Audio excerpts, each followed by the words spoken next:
Ya Tom, karena kita udah tahu ya siapa lu ya, kegagalan lu Siapa dalam aku? logika dan juga bahasa Indonesia. Lu penyesat, Siapa gue udah aku? tahu. Ya, Wah, nggak usah, lu penyesat. nggak penting. Bisa aja Lu nggak penting. menghayal aja kerjaannya. Ya udah, menghayal. Menghayal Ya udah, lah. lanjut. Di sini orang Kristen bertanya. Ya, pertanyaan pertama, karena kalau lu ngejelasin agama lu nanti lu bingung. Gimana lu mau ngejelasin? Oh, Konsili aja gitu. nggak selesai. Keren nih, coba Nonis bertanya nih. Bagus ini, baru dong gini. Jangan bahas Alkitab aja Kristen Apa terus. sih ini orang nih? Ngomong apa sih lu? Ini orang nggak jelas banget. Semua itu nongseng kalau kata orang Belanda, ya nggak? Apa sih lu? Di sini gua suruh lu bertanya, bukan suruh curhat. Ya, kecuali lu disuruh curhat di sini. Gua nggak mau buang-buang waktu. Di sini tempat Uniriva bukan membuang waktu, tapi Uniriva membagikan ilmu. Disuruh nanya malah curhat lu. Apaan sih lu? Ya, jadi teman-teman ya, di sini tempat orang non-muslim bertanya, bukan curhat. Ya, Jonathan Nandar kenapa kepental?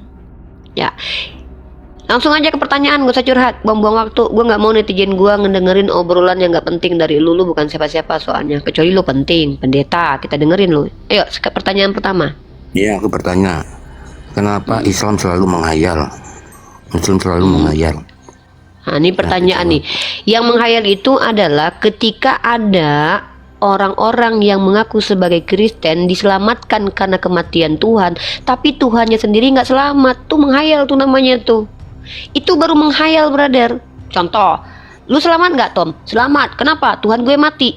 Tuhannya aja Larinya mati, ke dia ngakunya Kristen selamat. lagi. Kan gua ngasih contoh yang menghayal itu kayak mana. Lu kan bilang kenapa umat Islam suka menghayal. Gua kasih tahu definisi menghayal. Menghayal itu adalah ketika ada orang yang mengaku Coba, diselamatkan menghayal karena tuh. kematian Tuhan, Nah. Tuhannya aja nggak selamat, tapi percaya diselamatkan. Ini menghayal Ketika ada itu. orang yang mengaku, Gue jelaskan sini, gue jelaskan. enggak, lu nggak ada Menghayal kapasitas itu. ngejelasin, turun lu nggak ada kapasitas ngejelasin. Lu bukan siapa-siapa kecuali lu ahli.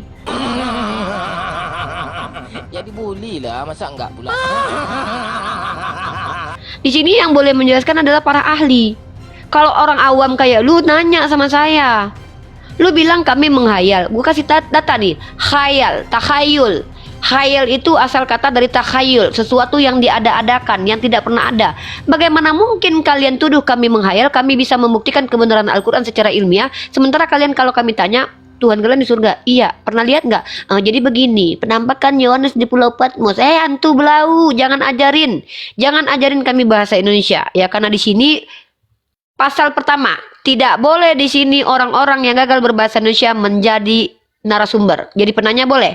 Dengar ya, di Komal ini orang yang gagal berbahasa Indonesia, nggak ngerti diksi bahasa Indonesia, nggak boleh jadi jangankan jadi narasumber loh. Penanya baru boleh, ya. Karena nanti saya yang luruskan. Nah, jadi kalau pertanyaannya kenapa umat Islam menghayal, justru menghayal tuh gini, ngaku-ngaku masuk surga, nggak perlu berbuat baik, tapi yang disembah yang nggak selamat di dunia. Itu baru menghayal. Nah, sekarang kita sapa nih. My Lord and my King is Jesus. Wah keren nih, King of the King nih, termasuk kerajaan berarti. Oke lanjut. My Lord mau Halo, bertanya. monitor. Iya, brother. Ini pasti Kristen kan? Ya, Nah, di sini Komal ini memang prioritas saya adalah Nunis bertanya. Tapi kalau punya ilmu boleh menjelaskan dan dialog sama saya. Tapi kalau sudah mengakui maaf, saya tidak punya kapasitas menjelaskan agama saya, maka saya lebih baik bertanya. Maka tempatmu hanya bertanya, brother. Ini bukan pelecehan, tapi mengklasifikasikan supaya saya tidak lelah. Saya tidak mau melelahkan diri untuk menghadapi orang-orang tidak berilmu tapi sok-sok menjelaskan agamanya. Nanti itu debat kusir.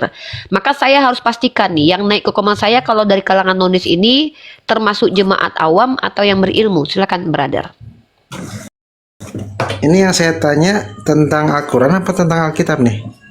Makanya saya tanya dulu, Anda termasuk yang awam atau yang berilmu? 50% lah, nggak terlalu Oke, kalau awam begitu banget. nanti Anda boleh juga saya tanya tentang agama Anda ya. Karena kalau Anda agak 50% berarti setidaknya Anda ya mengerti lah tentang agama Anda ya. Ya, Nah, karena gini, saya tidak mau bertanya kepada orang tidak mengerti, itu penghinaan namanya. Kalau saya bertanya kepada jemaat awam, saya sedang mengolok-olok mereka. Saya nggak mau begitu. Saya adalah calon guru. Seorang guru itu diajarkan how to teach. Maka cara mengajarkan seseorang itu adalah lihat kapasitas siapa lawan bicara kita. Karena kan saya tidak kenal Anda, saya tanya kapasitas Anda dari diri Anda. Makanya saya tanya, Anda termasuk berilmu atau awam? Karena kalau Anda awam, Anda hanya bertanya saja kepada saya. Pertanyaannya apa? Pertanyaan tentang Islam tentunya. Karena itu kapasitas saya. Tapi andai pun Anda bertanya pengetahuan saya tentang Kristen, boleh diuji nanti. Nah gitu. Jadi silahkan Anda bertanya. Karena Anda mengaku 50-50, maka artinya Anda juga bisa menjelaskan agama Anda. Mungkin nanti terakhir ya, kalau Anda kasih saya 1001 pertanyaan, mungkin saya hanya 1 pertanyaan saja tentang agama Anda. Silakan sepuasnya Anda bertanya, karena hanya Anda yang menjadi narasumber saya. Silakan my brotherku bertanya. Jika pertanyaannya memuat unsur hujatan, biasanya orang Kristen segereja akan malu, karena saya akan kembalikan hujatan tersebut biasanya akan ada tertulis di kitab Anda. Jika Anda bertanya betul-betul ingin tahu, saya upayakan, walaupun saya tidak tahu, saya carikan jawabannya untuk Anda, bukan berarti saya yang tahu. Jika pertanyaannya itu memuat hal-hal yang harus dikomparasi, maka komparasi akan terjadi. Ini adalah sisi akademiknya saya. Ya, silahkan Anda bertanya 1001 pertanyaan, dimulai dari sekarang. Pertanyaan pertama. Ini saya nanya tentang Al-Quran ya, atau tentang Bible? Tentang agama Islam dong. Tentang Bible juga boleh. Pengetahuan saya tentang Bible juga Islam, boleh. Tentang Islam Ada dong. dua-duanya deh. Tentang Islam dulu berarti ya? Ya, tentang Islam dulu boleh. Oke. Surat At-Tahrim ayat 1. Surat At-Tahrim. Larangan minum madu itu.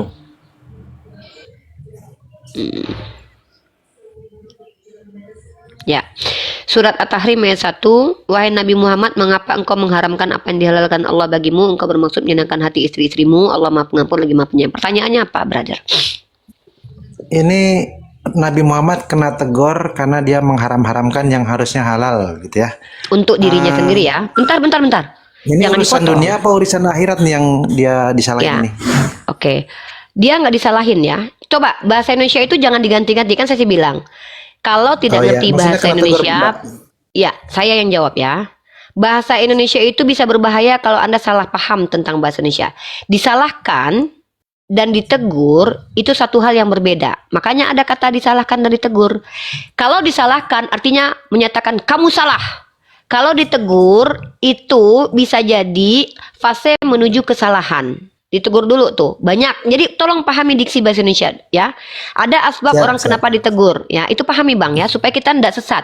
Nah, yang kedua, Ya, oke. pertanyaannya adalah ini perkara dunia atau perkara akhirat? Nabi Muhammad itu memuat 2 dimensi, Bang. Apapun perkara dunia pasti implikasinya ke akhirat. Itu ya. Apapun implikasi ketika Allah menegur beliau, ingat tegurannya kenapa? Karena beliau mengharamkan apa yang dihalalkan untuk beliau. Contoh, saya dihalalkan minum susu. Saya memilih untuk nggak mau minum susu. Merusak peradaban tidak? Tidak. Mengganggu orang lain tidak? Tidak. Tapi hal yang tidak mengganggu orang lain saja Rasul pun dilarang. Kenapa? Karena dia suri tauladan. Kenapa tidak boleh? Kenapa beliau tidak boleh mengharamkan yang Allah halalkan untuk beliau? Karena nanti akan diikuti, nanti nggak ada lagi yang memakan, akan diikuti apa yang beliau lakukan. Padahal boleh nggak saya mengharamkan apa yang dihalalkan? Ya sebenarnya gini, kalau Allah bilang, Rifa, kamu boleh minum susu, ya kalau saya milih nggak mau minum susu, ya sah-sah saja dong. Apa masalah? Emangnya berdosa? Kalau Allah bilang, umat Islam, makanlah makanan halalan thayyiban. Ternyata Allah perintahkan kami makan makanan halalan thayyiban. Salah satu makanan halalan thayyiban adalah madu. Lalu saya bilang nih, Allah izinkan kami umat Islam makan madu nih. Tapi saya nggak mau makan madu. Saya haramkan madu untuk diri saya. Saya nggak mau makan madu selama-lamanya. Mengganggu nggak itu? Tidak, orang saya kok yang nggak mau minum madu selama-lamanya kok. Urusan saya lah. Tapi begitu saja Nabi ditegur oleh Allah. Kenapa? Inilah membuktikan Nabi kami Nabi asli. Sedangkan teguran Allah kepada dirinya saja terkait masalah dia mengharamkan apa yang dihalalkan, dia sampaikan ke publik. Kalaulah dia ingin eksistensi pencitraan, nggak mungkin dia ceritakan teguran Allah ke dirinya, karena itu merusak citranya. Tapi lihat Nabi kami. Mohon maaf nih kalau Paulus kan, kalau karena dustaku semakin melimpah kenapa aku harus dihakimi? Dia nggak terima dihakimi karena dustanya. Tapi Rasulullah dia ceritakan ketika dia ditegur oleh Allah. Secara psikologis, mungkin nggak orang yang ingin eksis menjelek-jelekkan dirinya sendiri? Nggak mungkin. Inilah bukti Nabi saya, Nabi yang benar, karena dia suri tauladan. Dan juga ayat ini hikmahnya adalah sekelas Nabi bisa salah, tapi salah belum tentu berakibat dosa. Karena kesalahan itu karena kemampuan. Contoh, lupa, kesenggol orang nggak sengaja, ini salah. Ini Islam. Inilah agama Islam. Nabi kami Muhammad ibnu Abdullah bahkan ditegur oleh Allah. Maka tidak ada diksi. Maka ini membantah tuduhan Edis bahwa kami menyembah Nabi. Karena seorang Tuhan tidak mungkin salah. Seorang Tuhan, entitas Tuhan nggak mungkin salah. Inilah dia kenapa mustahil kami menyembah Nabi Muhammad ibnu Abdullah, karena kami bahkan umat Islam tahu beliau pun ditegur oleh Allah. Nabi kami loh nggak pernah ngaku-ngaku Tuhan, nggak pernah ngaku-ngaku dia adalah super power ini gini-gini, akulah alfa omega, nggak pernah. Nabi kami pun mengakui bahwa dia pernah ditegur oleh Allah. Inilah bentuk bahwa Nabi adalah orang yang jujur. Gitu. Silakan, my lord. Oke, Pertanyaan selanjutnya. ayat kedua yang surat Al-Ahzab tuh kena tegur juga, gimana tanggapannya Uni? Al-Ahzab ayat berapa? Semuanya. Banyak. Ya intinya Al-Ahzab ayat Nabi berapa? Muhammad kena tegur karena bermuka masam kan? Oh, nah, Nabi Muhammad bermuka masam. Saya tanya sama Anda, kalau Anda bermuka masam, bermuka garing, bermuka nggak enak, itu mengganggu orang lain nggak? Karena dia buta jadi nggak tahu lah mungkin. Nah, artinya ketika Kenapa umum ditegur maktum, bentar dulu, ya nggak boleh. Karena Nabi itu moralitasnya, standarnya harus tinggi daripada manusia biasa. Kalau saya bermuka masam, saya nggak berdosa loh. Karena itu hak saya. Tapi Nabi nggak boleh. Karena Nabi ini kualitas akhlaknya nggak sama dengan kualitas manusia biasa, brother. Bahkan bermuka masam aja untuk dirinya sendiri kepada orang buta aja nggak boleh. Gimana mau bermuka masam sama orang yang bisa melihat? Nabi kami bermuka masam sama orang buta aja nggak boleh. Bayangkan loh ajaran Islam loh, bermuka masam sama orang buta aja nggak boleh, seorang Nabi ditegur sama Allah loh. Apalagi bermuka masam kepada orang yang bisa melihat. Nabi kami loh. Tapi apakah itu berlaku kepada umat yang biasa? Tidak. Kenapa? Karena kami bukan Nabi. Nabi punya privilege, tapi bebannya juga besar. Makanya Ya, jadi Nabi itu nggak enak sebenarnya, tapi dia memiliki privilege sama seperti presiden. Emang jadi presiden enak enggak? Tapi dia dapat privilege. Nah gitu. Karena Rasulullah itu mengajarkan bahwa senyum itu kan ibadah. Padahal ketika beliau bermuka masam, umum maktum nggak tahu tuh, nggak tersakiti itu. Tapi nggak boleh. Kenapa? Beliau suri tauladan. Sama kayak saya tanya nih, kita logika aja nih. Guru kalau telat, sama nggak hukumannya dengan murid yang telat? Kayaknya guru jarang dihukum ya. Paling potong gaji. Nah, inilah potong gaji kan. Seorang guru yang telat itu kualitas moralitasnya jauh drop dibanding anak murid yang telat. Kenapa jelek sekali kalau guru yang telat? Kenapa jelek kali kalau guru yang salah? Karena dia guru. Kenapa kalau ulama atau pastor salah itu heboh dunia? Karena dia guru. Tapi kalau jemaat salah ya masih dinormalisasi ya, wajar lah, namanya cuma jemaat biasa kan gitu. Tapi kalau Oke. sudah ustadz booming, nah inilah logikanya sosialisasi di dunia nyata, realitas. Tapi Nabi tidak boleh memiliki kesalahan sekecil apapun, walaupun dia tidak bisa menghindarkan dirinya salah, karena dia tidak naik ke fase jadi malaikat dan Tuhan. Dia tetap manusia yang memiliki kontrol diri yang sangat luar biasa. Itu kenapa beliau dikatakan rahmatan lil alamin. Gitu. Oke, lanjut surat Al-Ahzab nomor 37. Itu juga kena tegur lagi Surat karena Al-Ahzab 37.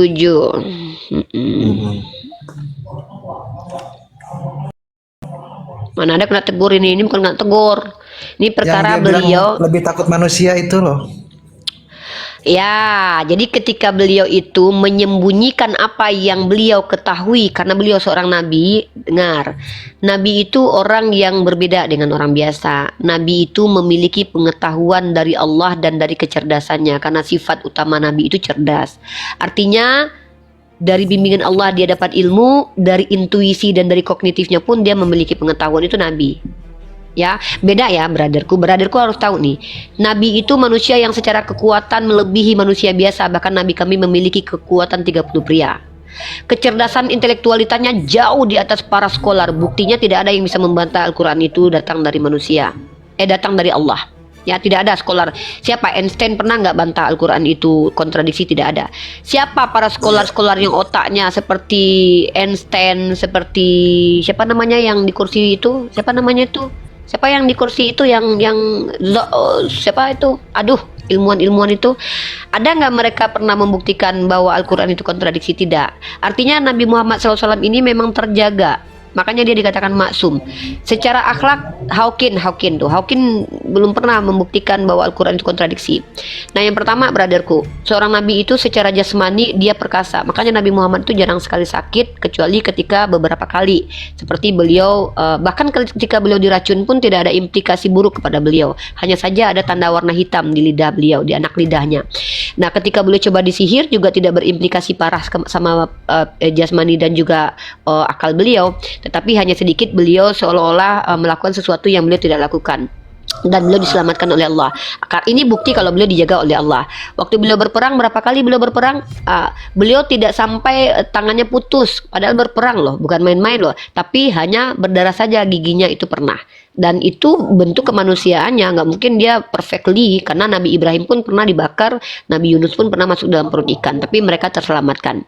Ini Nabi secara jasmani. Beliau tidak pernah mengalami sakit ambeien, sakit asma, asam lambung, TBC, nggak pernah tuh, karena hidupnya sehat. Karena hidupnya sendiri secara logika mengajarkan bagaimana cara hidup sehat. Kalau seandainya Nabi kami nih ya, beliau mengajarkan hidup sehat tapi beliau TBC, berarti bohong dong apa yang beliau ajarkan selama ini. Nah, maka Nabi kami tidak pernah mengalami sakit-sakit yang seperti itu. Yang kedua, secara kecerdasan, beliau itu cerdas dari orang rata-rata karena beliau nggak butuh tafsiran dari malaikat Jibril tentang Al-Quran. Beliau mengerti tentang Al-Quran, bahkan beliau yang menjelaskan Al-Quran. Artinya beliau cerdas. Yang kedua, secara akhlak, beliau akhlaknya di atas rata-rata. Bahkan bermuka masam kepada orang buta aja beliau nggak boleh. Bahkan mengharamkan apa yang dihalalkan saja nggak boleh. Bahkan tidak mau menikahi Zainab. Beliau dilarang untuk takut menikahi. Beliau tuh nggak mau nikahi Zainab. Beliau takut orang-orang akan membicarakan beliau. Karena pada masa itu menikahi mantan anak angkat tuh nggak boleh. Kenapa? Karena zaman dulu anak angkat dianggap anak beneran. Di Islam nggak boleh begitu. Karena faktanya anak angkat memang bukan anak beneran. Makanya nama Zaid bin Haritsah itu tidak boleh diganti jadi Zaid bin Muhammad. Kan tadinya kan nama dia mau dipanggil Zaid bin Muhammad itu. Zaid bin Muhammad. Nggak boleh sama Allah. Namanya tetap Zaid bin Haritsah. Artinya bapak kandungnya ada. Nabi Muhammad bukan bapak kandungnya. Nasabnya terputus sama Nabi. Nah, jadi halal menikahi mantan istrinya. Mantan istrinya ya, bukan istrinya ya. Kalau istri itu salah itu. Mantan istri si Zaid. Nah, Rasulullah tuh tahu kalau dia akan menikah dengan Zainab binti Jahsy. Nah, beliau tidak mau memberitahukan itu. Kenapa? Karena beliau khawatir. Maka beliau ditegur sama Allah. Kenapa takut sama manusia? Takut itu hanya kepada Allah. Ini loh, jadi apa yang secara make sense berhak beliau lakukan, harusnya itu mencitrakan diri beliau baik. Tapi justru beliau katakan kepada kami bahwa beliau juga ditegur loh, karena hak beliau yang boleh saja dilakukan. Harusnya kan beliau gini loh, harusnya kan tercela itu. Tercela orang-orang yang harusnya ya, Nabi Muhammad itu menjaga sikap dengan tidak mengatakan bahwa dia tahu kalau beliau akan menikah dengan Zainab. Beliau nggak bilang-bilang tuh sama orang tuh. Beliau nggak kasih tahu dan beliau agak berat itu. Bahkan beliau perintahkan Zaid untuk mempertahankan istrinya. Makanya di ayat itu kan dikatakan bahwa nih, ingatlah ketika engkau berkata kepada orang yang telah diberi nikmat oleh Allah. Ini merujuk kepada Zaid bin Haritsah. Engkau juga yang telah memberi nikmat padanya. Zaid ini yang menikahkan dia dengan Zainab binti Jahsy Rasulullah loh. Ya, itu pahami dulu tuh. Kalau memang, nah, kemudian apa kata Nabi kepada Zaid ketika Zaid bercerita tentang istrinya? Pertahankan istrimu. Ada nggak Nabi bilang suruh ceraikan, aku mau nikah sama dia? Kalau Nabi bilang begitu, baru nih dicurigai sebagai Nabi palsu nih. Betul. Tapi Nabi karena bilang apa sebagai sama orang Zaid? tua pasti ingin anaknya sakinah mawaddah warahmah, betul. Iya, lalu dia ajarkan kepada Zaid, pertahankan istrimu. Tapi beliau sudah diberi pengetahuan menurut ulama ya. Menurut ulama karena beliau adalah seorang nabi, beliau sudah tahu bahwa nanti Zainab itu akan menjadi istri beliau. Nah, pertahankan istrimu dan bertakwalah kepada Allah. sedang engkau menyembunyikan di dalam hatimu apa yang dinyatakan oleh Allah. Jadi para ulama menyepakati, ya, ada tafsir ulama mengatakan apa yang beliau sembunyikan itu adalah pengetahuan bahwa beliau akan menikah dengan Zainab binti Jahsy. Beliau sembunyikan itu ke Zaid. Coba kalau seandainya beliau tidak menjaga hati Zaid, pasti beliau bilang, pertahankan aja istrimu, sebenarnya nanti Zainab akan jadi istri aku. itu nggak normal. Tapi justru beliau sebagai seorang nabi menyembunyikan di dalam hatinya pengetahuan beliau bahwa beliau akan menikahi Zainab. Akhlak mana ini? Bagaimana kalian menuduh orang ini adalah orang pedo, orang palsu, orang jahat, sementara beliau saja yang sudah diberitahu bahwa beliau akan menikah dengan Zainab. Beliau nggak sampaikan itu kepada anak angkatnya. Nah, lalu di ayat selanjutnya, ditegur ya? dan engkau tak, malah ditegur sama Allah. Apa? Kenapa Allah tegur? Karena beliau ada ketakutan kepada manusia, takut digibahi. Ini yang tidak boleh seorang nabi. Kalau saya boleh takut digibahi, bukan berarti saya menyekutukan Allah. Tapi seorang nabi tidak boleh takut kepada manusia, brother. Makanya kemudian nabi saya berkata, pergilah kalian aku bersama Allah. Ditegur sama Allah karena memang seorang nabi nggak boleh takut kepada manusia. Makanya mereka kalau menyampaikan Musa itu kepada Fir'aun nggak boleh takut. Sampaikan yang benar. Apa yang benar sampaikan, walaupun akhirnya dicincang. Itu para nabi. Makanya Yohanes Pembaptis kalau dalam kaidah Islam itu, dalam sirah nabawiyah ya, kita akan menemukan literasi bahwa dia itu dihabisi nyawanya oleh raja pada waktu itu karena dia mengkritisi raja itu menikahi anak kandungnya. Nggak tahu saya di Kristen apakah kalian ada data begitu. Maka Yohanes Pembaptis atau Nabi Yahya itu diambil kepalanya dan diletakkan di atas nampan. Permintaan dari anak yang ingin menikah dengan raja tersebut. Nah, artinya dia tidak perlu takut. Nah, begitu. Wallahu a'lam bisawab ya. Saya menjawab menggunakan paradigma Islam yang saya pelajari menggunakan tafsir. Silakan. Satu lagi Yoni. Apakah di dalam Al-Qur'an ada juga kisah Nabi Isa dalam Al-Qur'an yang kena tegur juga, ada nggak, Uni? Nah, Nabi Isa itu tidak ada, bukan teguran ya, lebih ke pertanyaan Allah. Isa, apakah nanti apa yang akan terjadi ke depan? Allah ceritakan kepada kami bahwa nanti Nabi Isa ditanya, apakah kamu yang mengatakan kepada mereka bahwa kamu Tuhan? Nabi Isa mengatakan, saya tidak pernah mengaku sebagai Tuhan. Kurang lebih seperti itu ya. Tapi dihakimi dia, maksudnya dia dihakimi, maksudnya dia dipertanyakan, apakah ada Nabi Isa tuh ngaku-ngaku sebagai Tuhan gitu. Kalau nggak salah tuh ayatnya aku lupa tuh di mana. Kalau mau nanti kita bahas itu. Artinya Nabi Isa itu tidak diceritakan secara detail karena Al-Quran itu bukan tentang Nabi Isa. Al-Quran itu tentang wahyu Allah yang Allah inginkan kami ketahui. Kenapa Allah menceritakan sebagian kisah Nabi Ibrahim? Karena penting buat kami untuk belajar. Kenapa kami diberitakan tentang sedikit kisah Nabi Musa? Bahkan Nabi Musa lebih banyak daripada Nabi Isa di Al-Quran. Karena untuk kami mempelajari. Kenapa kami diceritakan Bani Israel? Untuk kami belajar. Jadi kenapa Al-Quran kenapa Allah ceritakan hal-hal yang menurut kehendak Allah itu wajib kami ketahui, ya dari situ pelajaran penting bagi kami. Nah, kenapa tidak ada perjalanan panjang Nabi Isa Al-Masih putra Maryam dari kecil? Karena memang Al-Quran bukan buku biografi. Bukan saja tentang Nabi Isa Al-Masih putra Maryam, bahkan tentang Nabi Muhammad saja tidak ada di Al-Quran. Nah, tentang Nabi Muhammad kami mengetahuinya dari perkataan-perkataan orang yang hidup sejaman dengan dia. Itu yang disebut dengan hadis. Begitu. Oke, sekarang ke Bible. Kalau Uni kan udah hafal nih Bible dari seluruh kitab. Ada nggak? Bukan hafal sih, bukan hafal, tapi lebih ke sering membaca. Kisah Yesus itu ditegur juga, kena tegur lah oleh Allah gitu. Ada nggak? Oke, saya agak ekstrim menjawabnya ya. Agak ekstrim menjawab dan siap-siap dengan jawaban ini ya, karena ini salah, terus dia memperbaiki gitu, ada nggak? Oke. Dalam kitab Anda, kalau Anda baca dalam kitab Perjanjian Lama, Tuhan perjanjian lama. Bentar dulu. Ya oke, kalau gitu kita masuk perjanjian baru. Yesus itu tidak menegur tapi merubah firman Tuhan. Contoh, ketika perempuan dalam kitab perjanjian lama atau Torah itu berzina harus dihukum mati, Yesus merubahnya. Ya, dengan cara apa? Membiarkan perempuan itu satu. Lah, gimana mau ditegur? Yang menulis kitab suci itu kan bukan bicara tentang bagaimana Tuhan kepada Yesus, tapi menceritakan bagaimana Yesus menghadapi kehidupannya kan. Kalau Al-Quran ini kan apa yang disampaikan Allah kepada Nabi Muhammad, beda lah. Tertulis gitu dia kena tegur gitu. Gini brother, dengarkan dulu saya bicara. Kalau kena tegur siapa yang mau negur Yesus coba? Justru kalau kita bicara tentang peneguran Yesus, mamanya aja nggak berani negur dia ketika dia bicara keras kepada mamanya. Ya, kita pahami itu. Tidak ada tertulis bahkan ketika Yesus membuat mamanya 3 hari 3 malam kelimpungan mencari dia, mamanya berani negur dia. Kenapa? Ya mungkin karena tidak dituliskan di ayat di kitab kalian bahwa dia pernah berantem sama mamanya, ya kita nggak pernah tahu itu kan, karena hidup Yesus kan hanya 3 tahun yang terdokumentasi. Hidupnya Yesus dalam kitab kalian tuh hanya 3 tahun terdokumentasi, 18 tahun tuh hilang. Paham ya? Nah, jadi kalau Yesus ditegur, bentar dulu. Kalau Yesus ditegur Tuhan, saya belum menemukan ayatnya. Justru saya menemukan apa yang dilakukan Yesus menentang Tuhan itu diterima oleh Tuhan. Contoh, ketika dia merubah hukum Taurat dengan membantah orang Yahudi tentang hari Sabat, nggak ada ditegur Tuhan, nggak ada. Ya, Nah, ya ada ketika teguran, dia ketika dia bahkan jangankan Yesus, Paulus saja nggak ditegur Tuhan ketika membatalkan Taurat. Iya, tidak ada teguran Tuhan. Karena apa? Dia mengaku itu Hebat justru dari sekali Tuhan. mereka ya.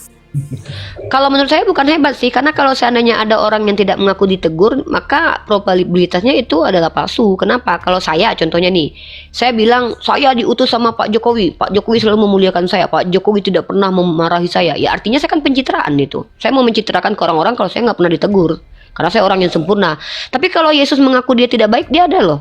Ketika ada orang yang berkata, wahai guru yang baik, apa kata Yesus? Jangan kau katakan aku baik, karena yang baik hanya satu, dialah Bapa. Artinya dia sendiri mengaku dia nggak baik. Dia nggak terima dikatakan baik. Nah, di sini satu lagi. Kalau kita bicara tentang Yesus lagi. Kalau kita bicara tentang Yesus. Yesus adalah tokoh dalam kitab Anda yang bukanlah penulis kitab ini. Itu pahami dulu ya Bang. Ya. Yesus dalam kitab Anda itu adalah orang yang dinarasikan oleh 4 penulis gospel, yang konon katanya Matius, yang konon katanya Markus, yang konon katanya Yohanes, yang konon katanya Lukas, menurut perspektif mereka masing-masing. Maka ketika Yesus tidak pernah dituliskan mengaku ditegur, maka yang salah bukan Yesus, tapi kita tanya nih sama penulisnya ini nih, akurat nggak tulisan mereka? Kalau Nabi Muhammad kan Al-Quran dia yang bawa, apa kata Allah dia yang sampaikan. Teguran Allah kepada dia disampaikan, menunjukkan kalau dia bukanlah Tuhan. Tapi kalau kita bicara tentang Yesus, pengetahuan tentang Yesus kan karena kalian dapat dari konon katanya penulis 4 ini. Bukan dari perjalanan Yesus bicara terus dia tulis sendiri atau dia suruh orang nulis di samping dia, tuliskan apa yang kusampaikan hari ini. Nggak ada kan begitu, sebagaimana Nabi Muhammad. Nggak ada. Maka ketika Yesus tidak pernah ditegur oleh Tuhannya teman-teman Kristen, sebenarnya bukan parameter bahwa Yesus adalah orang benar, tapi ini justru ambigu. Kenapa ambigu? Pertama, kalau Anda baca ketika dia dibaptis di Sungai Yordan. Tahu kan kisah itu? Ya, ya. Nah, apa kata suara yang berbunyi dari langit? Inilah anakku yang kepadanya aku berkenan. Anakku yang kukasihi. Ya, inilah anakku yang kukasihi, kepadanya lah aku berkenan. Yang bicara itu Tuhan kan? Iya, betul. Pertanyaan saya, ketika dia berdoa kepada Tuhan, ya Bapa, ampunilah mereka, mereka tidak tahu yang mereka lakukan. Dikabulin gak doanya? Sepertinya dikabulkan. Coba, apakah orang yang menghabisi Yesus semuanya jadi Kristen? Nggak tahu saya nggak baca kisah lanjutan. Enggak, sejarahnya nggak ada, brother. Bahkan hingga detik ini Yerusalem itu tidak 100% Kristen. Iya, ada. Nggak ada ceritanya rabi-rabi Yahudi yang menghabisi Yesus itu bertobat. Yang diklaim bertobat Ya, itu adalah sama penomba. seperti di Anisa 159 kalau nggak salah. Apa itu Anisa 159? Ya, sampai dia mati pun tidak ada yang beriman pada Isa gitu. Kalau nggak salah begitu bener. Iya, Gimana, coba jadi buka gini, ini. ya nggak masalah, nggak, itu tetap itu mendukung argumen saya malahan. Justru saya membuktikan di sini, untuk apa Tuhan mengatakan aku mengasihi dia, tapi doanya nggak terkabulkan. Tapi sementara Nabi yang mengaku ditegur, coba lihat, ada doa dia yang dia simpan, yang akan dipegang dia dan mengeluarkan manusia dari surga. Apa itu? Umati, umati, umati, syafaatnya nanti. Maka ini baru layak dikatakan juru umatnya selamat. terpecah jadi 73 katanya ya. Oh iya, tapi kan yang dia selamatkan ada. Kalau Yesus bisa nggak mengeluarkan manusia dari neraka? Ada, waktu dia mati kan dia turun ke kerajaan maut katanya. Coba datanya, tunjukkan kalau dia ngeluarin orang dari neraka. Duh, saya lupa lagi. Nggak ada, brother. Saya akan baca kitab Anda. Kalau bohong itu jangan sampai ketahuan. Ya. Dan bahkan dia masuk ke alam maut itu pun masih spekulasi di antara kalian. Secara eksplisit nggak ada. Bahkan ada yang membantah kalau dia masuk neraka. Karena kalau dia pergi ke alam maut, maka diakui kalau Tuhan kalian pernah masuk neraka. Itu Katanya yang dibantah sama orang memporak-porandakan kerajaan maut gitu ya. Itu kan apa, asumsi teologi. Nah, artinya gini, brother, mari kita ambil konklusi dari obrolan kita nih. Nabi Muhammad Ya. yang pernah ditegur oleh Allah, ini adalah hikmahnya membuktikan kalau beliau tidak pernah setara Tuhan. Yang kedua, esensi sebagai manusianya tidak hilang walaupun dia seorang nabi, maka itulah hebatnya dia. Ketika ada manusia sifatnya di atas rata-rata, ini baru top, marko top. Tapi kalau ada Tuhan sifatnya biasa aja, baru nggak top. Ya, maaf nih Ya. kalau kita komparasi. Nah, Makanya nggak ketika pernah ada kena tegur ya, nabi, ya gimana mau kena tegur? Emang yang nulis dia kan tidak. Nah, ketika Nabi Muhammad SAW bahkan pernah kena tegur, bukan peneguran yang dia berbuat maksiat, dia berdoa saja dikabulkan oleh Allah, walaupun ada doa-doa dia yang tidak diizinkan, ya karena dia nabi. Ya. Ya. Nah, tapi daripada ini kalau dibandingkan komparasi apple to apple nih, ada Tuhan yang diklaim sebagai kaulah dia anak yang, tapi ternyata doanya tidak terkabul. Nah, itu baru saya nggak terima. Apalagi dia sekelas Tuhan, baru nggak make sense. Mengampuni Tapi kalau dosa Nabi nggak diterima, itu kan membersihkan, bukan berarti dia nggak bakal berbuat dosa lagi kan? mengampuni dosanya yang ada itu telah diampuni, gitu. Ya, karena melakukan penyaliban itu. Tapi setelah itu dia berbuat dosa lagi kan nggak ada yang tahu. Lah emang Yesus, emang kisahnya bisa dideteksi, emang kalian tahu kehidupan dia setelah itu kan nggak? Dia kan katanya pergi ke surga, gimana sih? Nggak, maksudnya orang-orang Ini kan nggak tentara relevan Romawi. pertanyaan ini. Nggak, pertanyaan ini kan nggak relevan jadinya. Gimana saya mau menjelaskan Yesus kehidupannya gimana? Orang kalian tuh cuma tahu hidup Yesus tuh cuma 3 tahun, itu pun nggak semua loh. Emang kalian tahu selama full 3 tahun? Nggak juga. Full 3 tahun nggak tahu. Iya. Cuman dirangkumlah kehidupan 3 tahun itu dalam 4 kitab yang semuanya berbeda-beda, kan begitu? Kan begitu kisahnya. Di ayat lain dikatakan Oke, bahwa oke. dia bicara begini, di ayat lain, di kitab lain dikatakan bicara begini. Itu cuma 3 tahun. Gimana mau bicara tentang Yesus kehidupannya 3 tahun? 3 tahun itu pun nggak full kok. Jadi nggak bisa bicara banyak tentang Yesus. Nggak bisa membandingkan dengan Nabi Muhammad. Nabi Muhammad itu semua kehidupannya itu terdokumentasi, pertama dalam hadis, kedua dalam sirah nabawiyah. Jadi nggak bisa dibandingkan, brother. Kalau Nabi Muhammad itu Oke. kan, contohnya gini, bentar. Kalau Nabi Muhammad itu seluruh kehidupannya dari dia kecil sampai dia besar itu terdokumentasi dalam hadis namanya. Apa itu hadis? Hadis adalah riwayat atau informasi yang diceritakan oleh orang yang hidup dengan Nabi yang mengikuti kaidah ilmiah. Apa kaidah ilmiah yang di dalamnya ada? Namanya ilmu ulumul hadis. Apa saja di situ? Perawinya bukan orang yang lansia, kalau lansia nanti jadi doi, bukan orang yang berdusta, haruslah ulama, orang yang terdekat dengan Nabi, orang yang diterima juga, akhlaknya juga baik. Kemudian siapa dia lagi? Sanadnya nggak boleh terputus. Jadi artinya bahkan informasi tentang Nabi saja itu termuat dalam 12 kitab. Dari kecil loh. Nah, yang ingin lebih lanjut lagi dalam sirah nabawiyah. Yang sirah nabawiyah ini setara dengan kitab sejarah.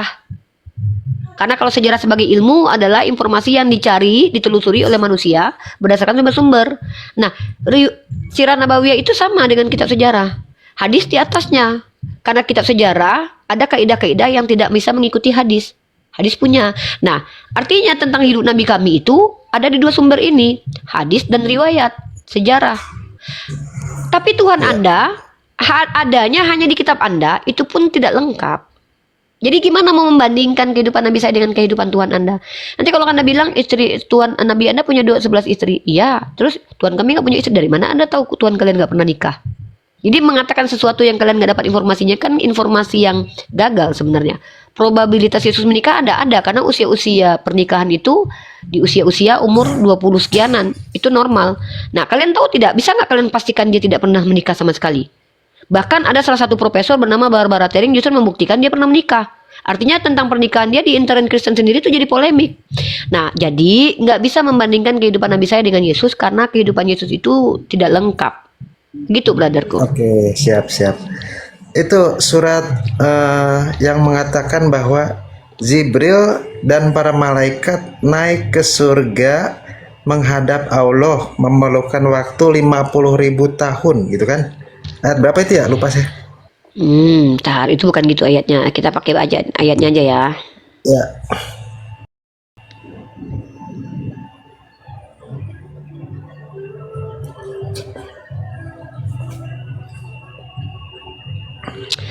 Surah Al-Ma'arij ayat keempat ya. Saya bacakan terjemahnya ya.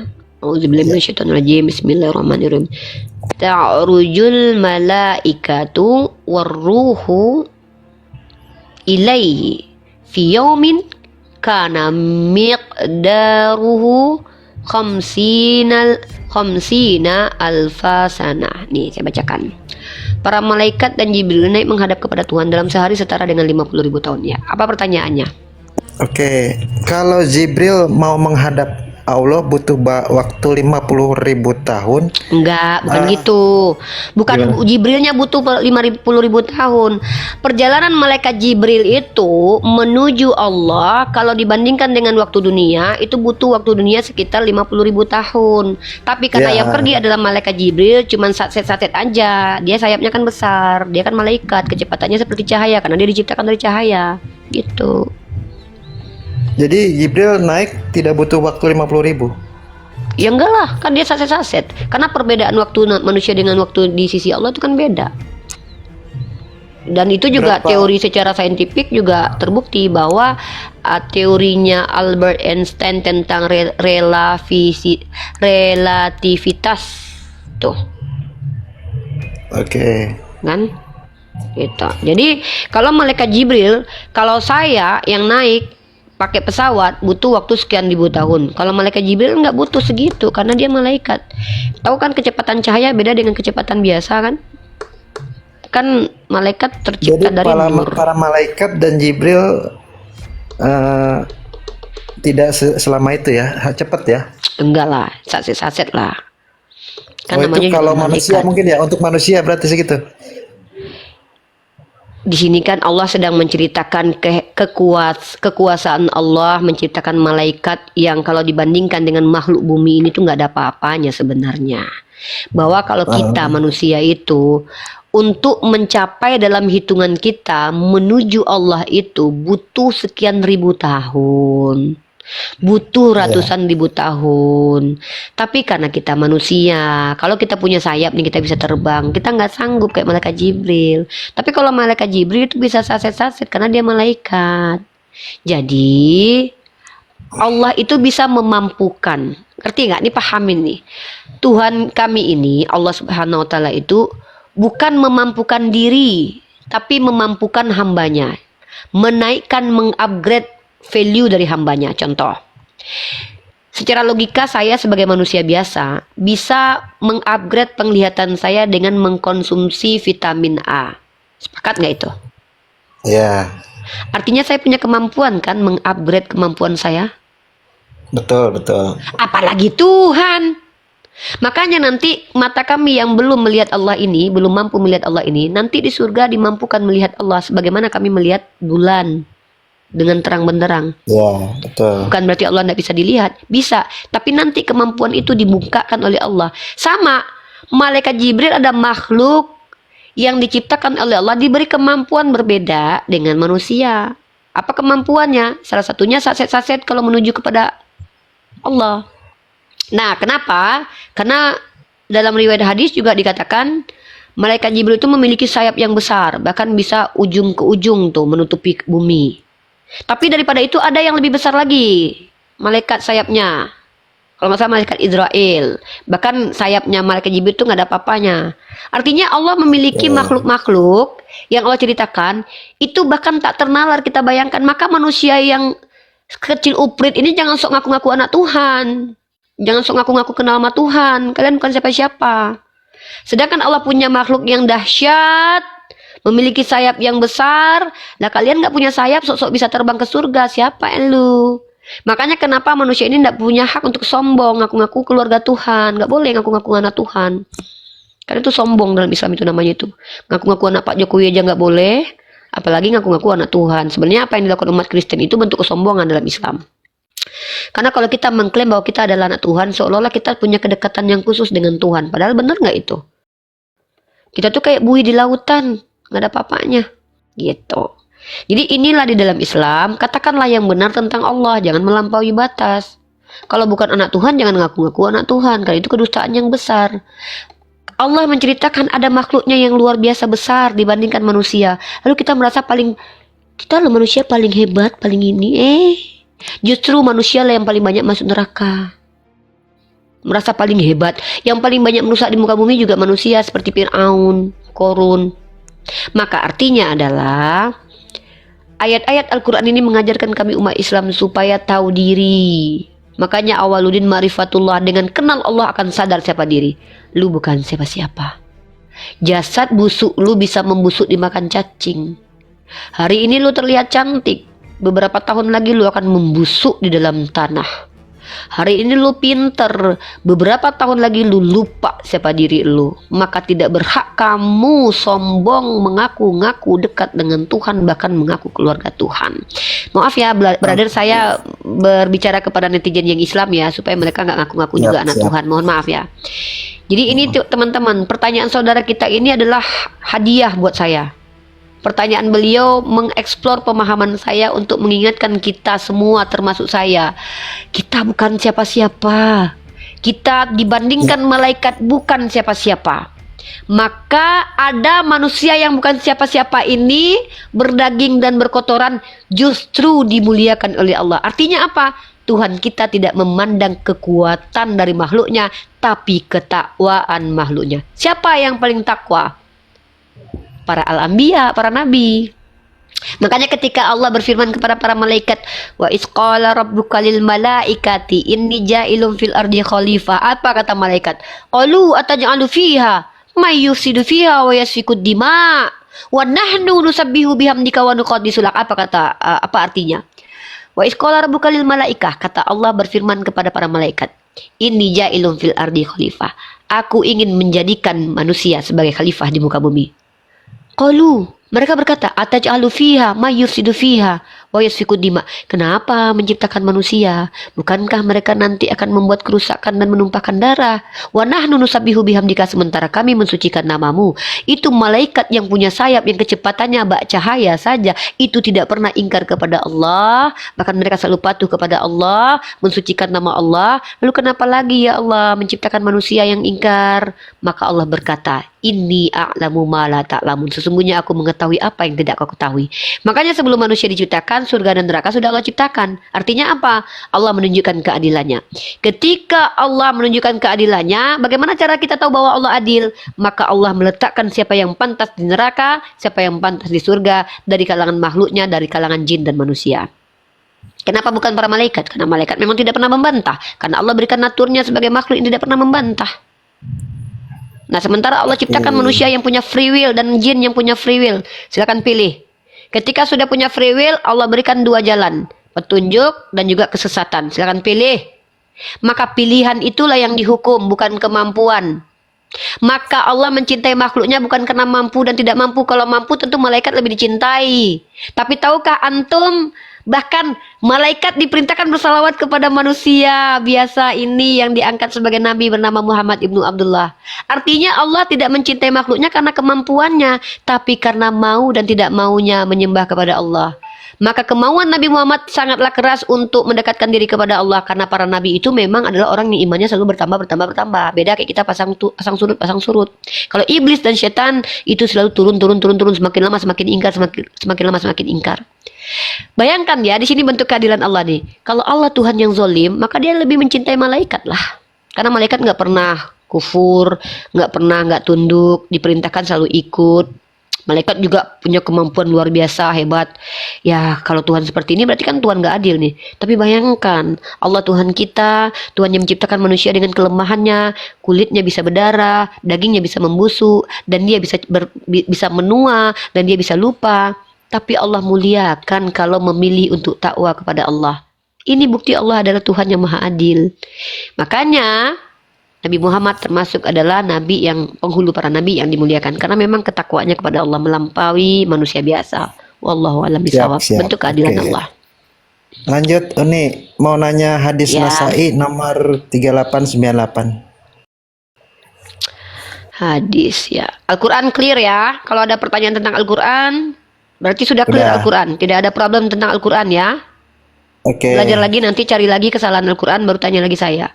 Kalau sudah clear Siap, kesalahan siap. tentang Al-Quran yang Anda temukan, kita pindah ke hadis. Oke? Siap. Oke. Dan sebelum saya menjawab tentang hadis, Anda tahu apakah hadis itu? Saya jelaskan boleh? Itu perkataan Nabi yang dicatat ya. Ya. Perkataan dan perbuatan Nabi. Nah, Ya. dan hadis ini tidak dijamin tak terdistorsi. Yang dijamin Ya, tak kan ada terdistorsi empat hanyalah kelompok Al-Quran. ya, ada Yes, hadoif, ada Masya Allah. Ini palsu, berarti ada belajar nih. sahih ya. Ini keren nih, ini Ya. berarti belajar nih. Kalau orang belajar ini bertanya ke saya, ini saya semangat nih menuntut ilmu nih. Artinya sama-sama belajar kami nih, keren nih. Ya, Ini baru siap. keren nih. Siap, brother. Hadis Nasai 3898 itu 3. sahih kan? Ntar saya cek dulu ya. Nih abang-abang kalau dari Kristen bertanya kayak gini nih, Unirifa makin pintar bukan makin botol. Serius, karena Unirifa semakin belajar nih. Kalau pertanyaannya pertanyaan berkualitas begini ya.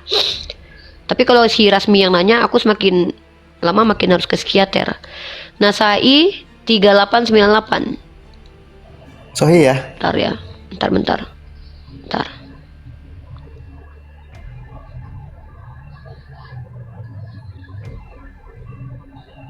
Ya, ada. Adalah ini, tapi yang sahih adalah isnadnya ya. Sahihul Ya. isnadnya sahih. Ya. Dalilnya Ya. gini ya bunyinya ya. Dalilnya begini. Betul.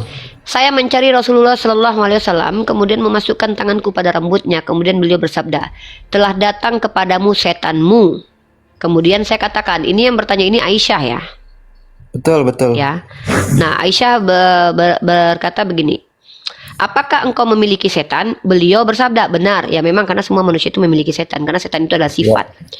Nah, tapi Allah membantuku untuk menundukkannya sehingga ia masuk Islam, gitu ya. Iya, Jadi pertanyaannya betul. apa? Ada orang-orang Kristen yang menganggap saudara seimannya orang umat Islam adalah setan katanya. Bukan. Ini pemahamannya begini. Setan itu adalah gelar untuk makhluk Allah yang kecenderungannya itu ingkar kepada Allah. Pahami itu dulu ya. Arti pahami itu bukan entitas makhluk, tapi itu adalah sifat yang melekat pada manusia, bisa membuat dia digelari sebagai setan. Begitu juga dengan jin. Nah, yang ada pada diri Nabi Muhammad itu tidak ada lagi yang kafir. Sifat kesetanannya nggak ada karena ketundukannya kepada Allah, dia sudah Islam. Dia loh. Kan pertanyaan Sayyidah Aisyah, apakah engkau memiliki setan? Bukan berarti apakah engkau memiliki setan itu Nabi Muhammad melihara setan, bukan. Karena setan itu sifat, paham ya? Iya. Kecenderungan mengingkari Allah itu sudah tidak ada, sudah aslam kepada Allah. Sudah tunduk. Ngerti nggak? Berarti tuduhan orang-orang bahwa saudara seimannya orang Islam adalah setan itu salah tafsir mungkin ya? Salah lah. Itu kan sama aja kayak gini. Rifa ini manis. Unirifa manis ya. Nah, Unirifa ini manis tapi kemudian sudah menjadi pahit. Artinya kan itu sifat, bukan esensi kemanusiaannya. Sifatnya itu sudah berubah menjadi pahit. Jadi, apakah bisa dikatakan ketika ada orang berteman dengan saya adalah saudara si pahit? Enggak, karena yang pahit itu bukan sayanya gitu loh, tetapi sifat. Ngerti nggak? Sifat, kecenderungannya. Nah, Nabi Muhammad SAW, setiap manusia itu punya setan di dalam dirinya, tuh maksudnya begini, punya sifat kecenderungan untuk ingkar kepada Allah. Itu natur manusia. Makanya setan itu mengalir dari dalam darah manusia. Makanya setan itu ada di dalam hidung. Dia membisikkan. Dia adalah makhluk-makhluk dari kalangan jin dan manusia yang membisikkan. Jadi kalau ada teman kita yang ngebisikin, ayo ke klub malam, itu juga setan itu. Tapi Nabi dia diberikan kemampuan untuk mentaubatkan pembisik-pembisik itu kepada justru jadi aslam dan patuh kepada Allah. Ini Nabi, kecenderungan beliau untuk bermaksiat itu tidak ada lagi. Keingkar, beliau bukan orang yang gampang dibisik-bisiki gitu loh. Jadi kalau seandainya entitas itu manusia, jin dan jadi yang entitas itu ya makhluk itu yang diberitahukan kepada kami itu pertama adalah malaikat. Malaikat tidak memiliki sifat setan, tidak memiliki setan dalam dirinya karena dia dinaturkan oleh Allah tunduk dan patuh kepada Allah. Yang kedua ada makhluk yang bernama manusia. Nah, manusia ini di dalam dirinya ada setan, ada kecenderungan bisa ingkar kepada Allah. Tetapi orang yang beriman Allah ajarkan untuk apa? Membentengi dirinya dengan apa? Dengan sholat, dengan berpuasa, supaya dia tidak mengikuti setan-setan yang berbisik dalam dirinya. Jin juga begitu. Jin juga memiliki setan. Mana dalilnya? Dalam surah An-Nas. Yuwaswisu fi sudurin nas minal jinnati wan nas. Ya, setan yang berbisik minal jin dan juga manusia. Nah, jadi artinya ketika kalau itu Rasulullah, maka setan yang ada dalam dirinya itu sudah tidak lagi bisa membisik-bisiki beliau, tidak bisa lagi membawa beliau untuk bermaksiat kepada Allah, karena sudah ada ketundukan kepada Allah. Beliau dimampukan untuk menundukkan sifat kesetanannya menjadi aslam dan patuh kepada Allah. Kalau saya enggak begitu, saya enggak mampu. Saya kalau dibisik-bisiki kadang, Rifa beli Hermes, Rifa beli makanan itu enak sekali, saya nggak bisa menundukkan, karena saya adalah orang yang tidak seperti Rasulullah yang sholat menjadi adalah hobinya. Saya nggak gitu. Inilah yang harus saya ikuti dari Nabi saya. Seandainya saya jadikan sholat sebagai hobi saya, bisa jadi saya juga mampu menundukkan setan dalam diri saya. Kalau saya sudah mampu menundukkan setan dalam diri saya, mengislamkan setan yang ada dalam diri saya, jadi seluruh diri saya adalah aslam. Seluruh jiwa dan raga saya adalah aslam. Makanya itu yang disebut dengan suci, rohani, jiwawi, dan juga jasmani. Masalahnya saya enggak. Kalau nabi-nabi suci, karena keseluruhan dirinya adalah aslam. Kalau saya enggak, masih ada di sisi saya yang ingkar kepada Allah. Apa itu? Contoh kayak kemarin. Pernah waktu dalam perjalanan saya tidak sholat. Kenapa? Karena pada waktu itu saya dilalaikan. Saya dalam perjalanan, maka saya masih ada sisi setan dalam diri saya. Nabi tidak punya itu lagi. Tunduk, ya. Jadi sifat setannya sudah tunduk menjadi aslam. Seluruh diri Nabi itu sudah aslam. Makanya dia berbeda. Bahkan apa yang pada dirinya itu suci, baik jasmani, rohani, dan juga jiwanya. Makanya dia dikatakan maksum. Wallahu a'lam bishawab. Allahumma sholli ala sayyidina Muhammad. Semoga Allah izinkan bertemu dengan beliau nanti. Semoga kita semua kita bertemu. Yang naik jangan muslim, nggak usah naik dulu Bang Asa. Biarkan saudara kita ini nyaman ya. Saya nggak mau memperbanyak kita di sini supaya abang Kristen ini tidak merasa terintimidasi. Biarkan yang Islam di bawah menyimak dulu, kecuali mau jadi narasumber ya. Yang naik yang jadi narasumber, kalau mampu punya literasi menjelaskan boleh. Tapi kalau untuk menyimak di bawah aja, biar ada keadilan saya. Banyak yang naik nanti ya. Biarkan abang Kristen ini mendapatkan tempat seluas-luasnya, dia komunikasi dengan Unirifa, spesial dengan Unirifa. Kalau ada pernyataan saya yang salah dan keliru, ulama-ulama saya silakan naik ke atas, bantu saya untuk menjelaskan kepada saudara kita ini. Jangan biarkan amalan soleh dakwah hanya milik saya. Silakan antum miliki amalan dakwah, mendakwahi saudara kita ini, dakwah kepada beliau, dakwah juga kepada umat lain, dengan catatan antum kredibel. Kredibel maksudnya apa? Antum ulama. Kalau antum bukan ulama, saya tidak berani naikkan. Nanti antum bicara tentang agama kita, antum tidak kredibel, saya berdosa. Kalau saya, kenapa saya tidak pernah ngaku kredibel? Saya adalah orang belajar, saya mahasiswi, saya sama-sama belajar dengan beliau ini. Artinya saya menjadi teman belajar sama dia. Ya, begitu. Ya, jadi izin, saya tidak bisa naikkan banyak umat Islam kecuali para apologet. Kalau apologet itu memang dia sudah secara eksperien dan eksperimen kan sudah masuk karena apologetika. Ya Bang Asaya, izin Bang Asaya, yang naik ke koma saya kalau bisa yang non muslim aja prioritas. Yang muslim boleh naik tapi nanti setelah selesai dialektika saya dengan Bang My Lord. Gitu. Nanti yang muslim naik, nanti. Begitu. Ini Uni, ada selentingan dari orang-orang katanya setan-setan itu adalah peliharaannya Allah dan Nabi katanya. Dalilnya di mana? Al-Anbiya 82 katanya. Oke, Al-Anbiya 82. Al-Anbiya 82.